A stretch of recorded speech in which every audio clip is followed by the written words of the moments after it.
दोस्तों आपने बहुत सारे ऐसे लोग देखे होंगे जो इन्वेस्टिंग ना करने की वजह बताते हैं कि उनके पास इनफ कॉर्पस नहीं है, उनके पास सफिशिएंट फंड्स नहीं है। लेकिन दोस्तों एक्चुअली अगर हम देखें देन इन्वेस्टिंग करने के लिए ज़्यादा कॉर्पस की ज़रूरत नहीं होती है। हम 100 रुपये के साथ भी इन्वेस्टिंग चालू कर सकते हैं, आगे जाके हमारे SIP के अमाउंट को इंक्रीज करके हम वेल्थ क्रिएशन के मज़े ले सकते हैं दोस्तों। लेकिन उसके लिए दोस्तों हमको जितनी जल्दी हो सके उतनी जल्दी चालू करना बहुत ज़रूरी है एंड मैक्सिमम सेविंग के साथ इन्वेस्टिंग चालू करना बहुत ज़रूरी है दोस्तों। तो इन सभी पॉइंट्स के ऊपर डिटेल में बात करेंगे एंड देखेंगे कि हमें कौन सी चीज़ों को ध्यान में रखना है जब हम इन्वेस्ट करते हैं स्टॉक मार्केट में विद द लिटिल मनी। तो चलिए शुरू करते हैं। दोस्तों जब भी हम किसी चीज़ को शुरू करते हैं देन उस पर्टिकुलर डोमेन के रिलेटेड जो भी स्ट्रेंथ्स होती है उसको डेफिनेटली हम गौर करते हैं। सिमिलरली दोस्तों जब इन्वेस्टमेंट की बात आती है तब हमें हमारे फाइनेंशियल स्ट्रेंथ को अंडरस्टैंड करना बहुत ज़रूरी होता है। लेकिन दोस्तों यहाँ पे सोचने वाली बात यह है कि हमें कौन से एस्पेक्ट्स को कंसिडर करना है। तो यहाँ पे हम 3 एस्पेक्ट्स के ऊपर फोकस करने वाले हैं। तो सबसे पहला एस्पेक्ट है clarity of your financial goals. दोस्तों आपके फाइनेंशियल गोल के रिलेटेड क्लैरिटी होना बहुत ज़रूरी है। आप इन्वेस्टिंग क्यों कर रहे हो, आपके पास जो भी फंड्स है उसके रिलेटेड आपने क्या प्लानिंग की है, क्या आप रिटायरमेंट के लिए उसको यूज़ करने वाले हो, क्या आपको घर खरीदना है या फिर आप चिल्ड्रन के एजुकेशन के बारे में सोच रहे हो। तो ये सारे क्वेश्चंस है उसके रिलेटेड क्लैरिटी होना बहुत ज़रूरी है। एंड गोल्स के बेसिस पे दोस्तों आप टाइमलाइंस को डिफाइन कर सकते हो एंड आपको किस तरह के रिटर्न्स चाहिए उसको आप फिगर आउट कर सकते हो दोस्तों। फाइनेंशियल स्ट्रेंथ को अंडरस्टैंड करने के लिए सेकंड एस्पेक्ट जो है वो है assessment of your risk tolerance. दोस्तों ये बहुत इंपॉर्टेंट एस्पेक्ट है। ये हमको राइट काइंड ऑफ स्टॉक्स को चूज करने में हेल्प करता है। ऑल्सो दोस्तों हम कौन से रिस्क कैटेगरी के अंडर आते हैं वो आइडेंटिफाई करने में भी हमें ये हेल्प करता है। क्या हम हाई रिस्क कैटेगरी के अंडर आते हैं, क्या हम मीडियम हाई रिस्क में आते हैं, क्या हम मीडियम रिस्क कैटेगरी के अंडर आते हैं, या फिर हम मीडियम लो कैटेगरी में आते हैं, या फिर हम लो कैटेगरी में आते हैं। तो इस तरह से हम हमारे रिस्क कैटेगरी को आइडेंटिफाई कर सकते हैं दोस्तों। फाइनेंशियल स्ट्रेंथ को अंडरस्टैंड करने का थर्ड एस्पेक्ट है कैलकुलेट योर इन्वेस्टमेंट हॉराइजन। आपके इन्वेस्टमेंट हॉराइजन को कैलकुलेट करना जरूरी है दोस्तों। 7 से 10 साल में स्टॉक्स जो होते हैं वो अच्छे खासे रिटर्न्स दे देते हैं। आपको बस आपके इन्वेस्टमेंट हॉराइजन को कंसिडर करके स्टॉक्स में इन्वेस्ट कर देना है दोस्तों। तो इस तरह से तीनों एस्पेक्ट्स को कंसिडर करके हम हमारे फाइनेंशियल स्ट्रेंथ को अंडरस्टैंड कर सकते हैं दोस्तों। उसके अलावा दोस्तों जब आप कम पैसों के साथ इन्वेस्टमेंट करते हो देन आपको कुछ बेसिक्स को अंडरस्टैंड करना बहुत ज़रूरी है। आपको एक्सपर्ट नहीं होना है लेकिन आपको बेसिक्स के बारे में पता होना बहुत ज़रूरी है। जैसे कि कंपनी के कुछ फंडामेंटल्स के बारे में कि उस कंपनी का रेवेन्यू कितना है, उसका प्रॉफिट क्या है, उसकी डेट प्रोफाइल कैसी है, उसके कर्जे की प्रोफाइल क्या है, उसके फ्यूचर के ग्रोथ एस्पेक्ट्स क्या है। उसके अलावा एक इम्पॉर्टेंट फैक्टर है वो है एरिया ऑफ ऑपरेशंस। वो कंपनी कौन कौन से एरिया में ऑपरेट करती है। उसके अलावा आप पिछले कुछ सालों का डेटा लेके स्टॉक के परफॉर्मेंस के बारे में चेक कर सकते हो। क्या इस पर्टिकुलर स्टॉक ने स्टेडी ग्रोथ दी है या फिर एक ड्यूरेशन के बाद एक्सपोनेंशियल ग्रोथ देखने को मिली है, इसमें वॉलेटिलिटी कितनी है। ये सभी फैक्टर्स आप देख सकते हो जिसके चलते फ्यूचर में मिलने वाले रिटर्न्स को भी आप फिगर आउट कर सकते हो। Next is focus on saving. दोस्तों जब सेविंग की बात आती है तो हम सोचते हैं कि क्या मुझे अभी कंजूसी करनी पड़ेगी, क्या मुझे मेरे सारे एक्सपेंसेस को कम करना पड़ेगा। लेकिन दोस्तों ऐसा नहीं है। हमें सिर्फ हमारे अनवांटेड एक्सपेंसेस को फिगर आउट करना है एंड उनको हमें कम कर देना है। फॉर एग्जाम्पल अगर मैं वर्क फ्रॉम होम जॉब कर रहा हूँ एंड मैं अगर पूरा वीक पूरा दिन घर में ही रहता हूँ, मेरे पास इंटरनेट के लिए वाईफाई है, देन उस केस में मुझे मोबाइल के रिचार्ज के लिए हेवी प्लान्स लेने की ज़रूरत नहीं है।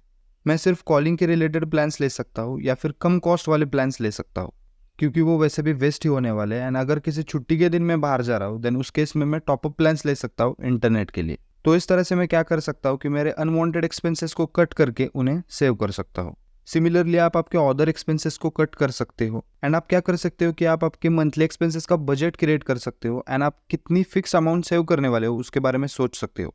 इवन अगर आपने दोस्तों 500 to 1000 रुपीज सेव किए देन वो भी आपको इन्वेस्टमेंट करने के लिए काम आ सकते हैं। Next is start slow. दोस्तों हमें कोई जल्दी नहीं है, ये स्प्रिंट वाली रेस नहीं है, लेकिन हमको स्टेप बाय स्टेप हमारे स्पीड को बढ़ाना है, वो भी बहुत जरूरी। दोस्तों शुरू करो और वेल्थ को क्रिएट होने दो। अगर आपके पास 1000 रुपीज है इन्वेस्ट करने के लिए देन आप ऐसे स्टॉक्स को चूज कर सकते हो जो आपके बजट के अंदर आते हैं। और धीरे धीरे क्या हो जाएगा कि आपकी सेविंग भी बढ़ती जाएगी, मार्केट की अंडरस्टैंडिंग भी आपकी बढ़ती जाएगी एंड आप खुद से स्टॉक को चूज कर सकते हो based on investors profile. Next is be aware of the penny stocks. दोस्तों यहाँ पे मैं ये नहीं बोल रहा हूँ कि सारे पेनी स्टॉक्स बुरे होते हैं, लेकिन हमको ऐसे स्टॉक से थोड़ा सा दूर रहना है।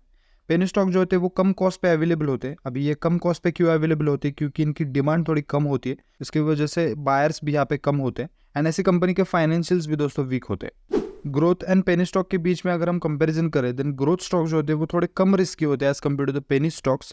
इनमें जो पोटेंशियल होता है वो फेनोमिनल होता है as compare to the penny stocks. So that हम क्या कर सकते हैं कि ग्रोथ स्टॉक्स के साथ जा सकते हैं देन द पेनी स्टॉक्स। तो इस तरह से हम रिस्क को कंसिडर करके अप्रोप्रिएट काइंड ऑफ स्टॉक्स में इन्वेस्ट कर सकते हैं दोस्तों। उसके साथ दोस्तों आपको केयरफुल इन्वेस्ट करना है। इन्वेस्टर्स क्या करते हैं दोस्तों, जब वो कम पैसों के साथ इन्वेस्ट करने के लिए आते हैं, देन वो कुछ स्टॉक्स को बाद में खरीदने के लिए छोड़ देते हैं क्योंकि वो स्टॉक्स एक्सपेंसिव होते हैं। फॉर एग्जाम्पल अगर हम देखें, देन HDFC बैंक का जो स्टॉक है उसकी प्राइस है 1660 पर शेयर के ऊपर।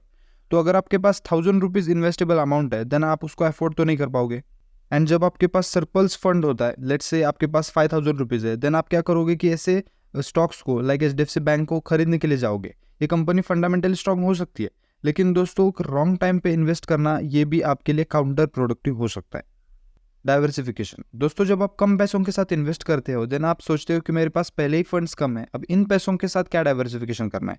लेकिन दोस्तों किसी भी इन्वेस्टमेंट पोर्टफोलियो को किसी भी वन पर्टिकुलर सेक्टर या फिर मार्केट कैपिटलाइजेशन में ओवर एक्सपोज नहीं करना है, क्योंकि अगर वो सेक्टर सफर हो जाता है किसी माइक्रो इकोनॉमिक रीजंस की वजह से, देन आपकी पूरी इन्वेस्टमेंट रिस्की हो सकती है। एंड डाइवर्सिफिकेशन जो है वो सिर्फ स्टॉक्स या फिर सेक्टर के अंदर नहीं करना है, आप उसको इन्वेस्टमेंट इंस्ट्रूमेंट्स के अक्रॉस भी कर सकते हो, like equity, debts, mutual funds etcetera.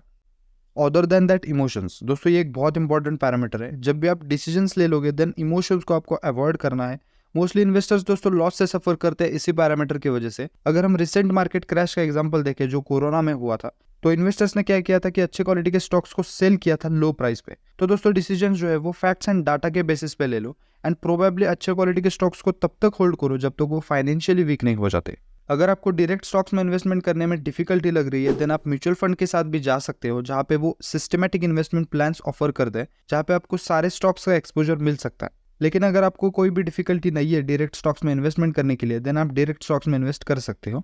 आप म्यूचुअल फंड के सिस्टमैटिक इन्वेस्टमेंट प्लान की मेथोडोलॉजी को रेप्लिकेट कर सकते हो। लेकिन दोस्तों यहाँ पे आपको ध्यान एक चीज का रखना है कि ये जो म्यूचुअल फंड्स के पोर्टफोलियो होते हैं उनमें बहुत सारे स्टॉक्स होते हैं। आप इन पोर्टफोलियो को अगर रिप्लिकेट करने जाओगे, देन आपको उनके जैसे रिटर्न्स ना मिलने की वजह से बाद में आप रिग्रेट कर सकते हो, क्योंकि ये जो लोग होते हैं वो एंट्री एंड एग्जिट के स्ट्रेटेजीज तो नहीं बताएंगे। इसलिए दोस्तों जब भी आप डायरेक्ट स्टॉक्स में इन्वेस्ट करोगे, देन आप ट्राई करो कि बेसिक्स के साथ स्टिक रहो एंड अदर बेटर वेज को फाइंड आउट करो डायरेक्टली स्टॉक्स में इन्वेस्टमेंट करने के लिए, क्योंकि दोस्तों इन्वेस्टमेंट गैम्बलिंग नहीं है। तो दोस्तों अगर आपको ये वीडियो अच्छी लगी है, इन्फॉर्मेटिव लगी है, देन इसको लाइक करो, शेयर करो एंड इस चैनल को सब्सक्राइब करो। मिलते हैं दोस्तों ऐसे ही इंटरेस्टिंग टॉपिक के साथ नेक्स्ट वीडियो में। तब तक के लिए बाय बाय।